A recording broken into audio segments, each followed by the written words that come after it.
How come I never get to see anything cool in Delhi? DIY Aurora? Bring the northern lights to your backyard? It's only $25 million. That's a 90% discount.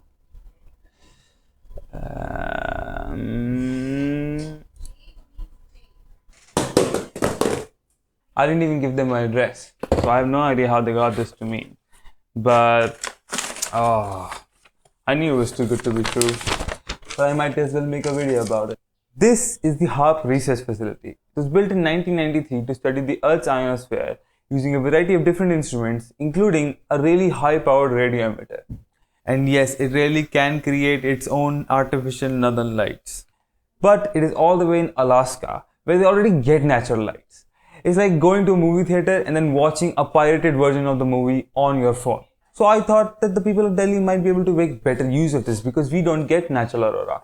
But how is it able to do this? How is it able to create its own northern lights? What does it have to do with a random hill in Canada? And can it even control your mind?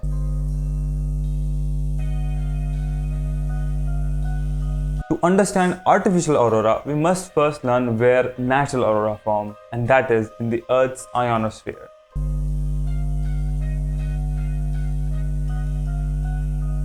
At heights between 70 and 250 kilometers above the Earth's surface, the atmosphere is already so thin that it is basically a vacuum.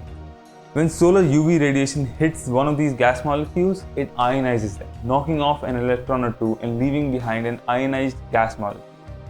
These ions are what give the ionosphere its name and cover the entire planet in a thin blanket of plasma.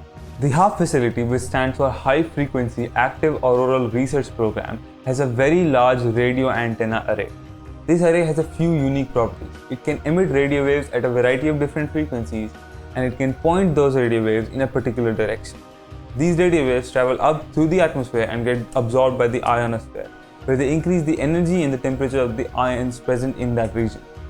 This excitation causes the charged particles to glow, just like they would when excited by the solar winds that have been causing the northern lights recently.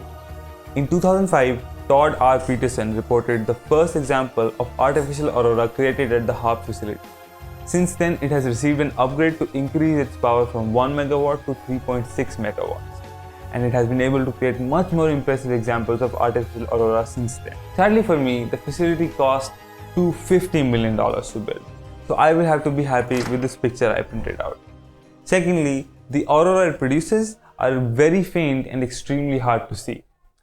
But that brings up the question, why did they spend $250 million to create weak artificial aurora and study the thinnest outermost layers of the Earth's atmosphere?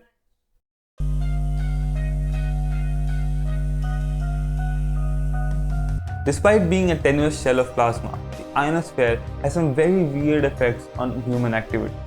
In 1901, if you wanted to send a message across the ocean, you had one option, and that was to send a telegram through transmission cables that were laid underwater.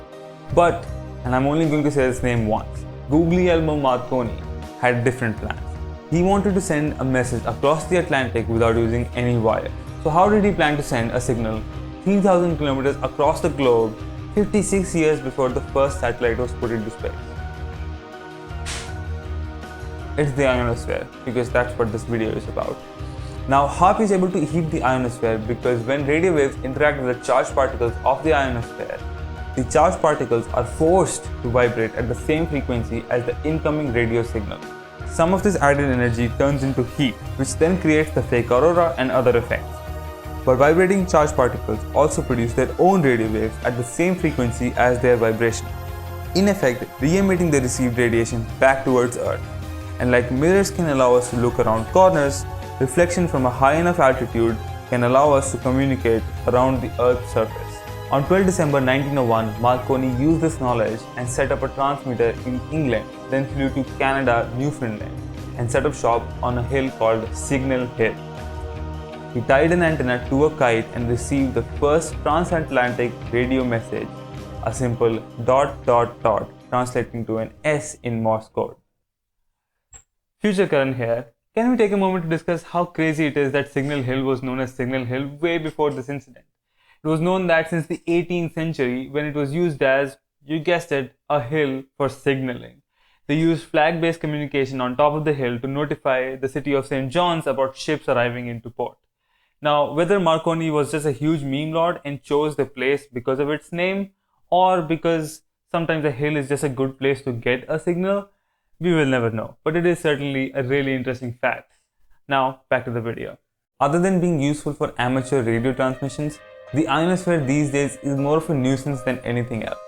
The same properties that allow it to reflect ground-based radio signals can also cause it to interfere with space-based radio signals, messing up GPS and other communication satellites. Better understanding the ionosphere to improve satellite and ground-based communication was the main reason for the setting up of the HAARP facility. Or is that only what these pesky little scientists want us to believe, disguising their nefarious little schemes in pretty lights? Oh look, artificial aurora, and oh, we are trying to improve satellite communication. But we know better, don't we?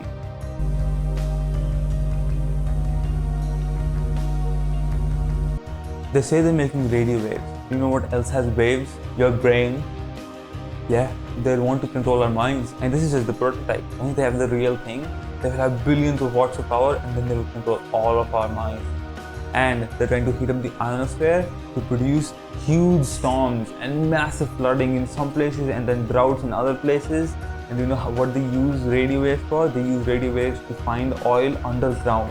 What if they put so much radio waves underground that it shakes the ground and causes huge earthquakes and disasters everywhere? In 1983, I did radio tomography with 30 watts, looking for oil in the ground. HAARP uses 1 billion watts, beamed straight into the ionosphere for experiments. Picture these strings on the piano as layers of the earth. What we used to do is beam radio waves into the ground, and it would vibrate any strings that were present in the ground. If you do this with 1 billion watts, the vibrations are so violent that the entire piano would shake. In fact, the whole house would shake. In fact, the vibrations could be so severe underground that could even cause an earthquake. I love a good conspiracy theory. It's like a science fiction hook, but in real life, so it ends up being much more boring. And the HAARP facility is like someone specifically designed a project to bait all of the conspiracy theorists out there.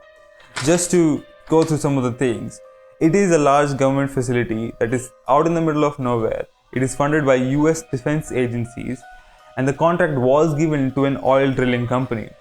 And they also own some very, very interesting patents. And technically, they are heating the atmosphere, although in a very, very small way. None of this, however, is even remotely plausible. The 3.6 megawatts of radio waves that the facility produces is far outweighed by the huge amount of radiation that the atmosphere receives from the sun every day. So it's not going to produce superstorms or big floods or anything. As for the mind control stuff, the radio signal strength falls rapidly as you move away from the antennas, and by the time you get to the nearest publicly accessible road, the electromagnetic radiation is already at a lower level than what you would find in a normal city. And even right next to the antennas, the electromagnetic radiation levels are lower than the established safety standards. So your brains are going to be fine. And about the earthquakes, guess what? Humans cause earthquakes all the time. Artificial reservoirs, fracking for oil, wastewater dumps, mining, tunneling are all activities that unsettle the earth and can cause earthquakes strong enough to be felt by people above ground. The conspiracy theory builds from the fact that the reverse is surprisingly true. Earthquakes produce faint radio waves and they also cause slight disturbances in the ionosphere. Combined with the argument from the Instagram clip that cites the use of radio waves to look for oil underground, and it seems possible that radio waves might be able to cause earthquakes. However, there is no evidence that any disturbances in the ionosphere or radio waves have ever caused any earthquakes. The boring and kind of sad reality about the weird patterns is probably that it's very hard to get funding for such an esoteric project. A very good way to get funding for such an esoteric project is to show that there might be future military applications.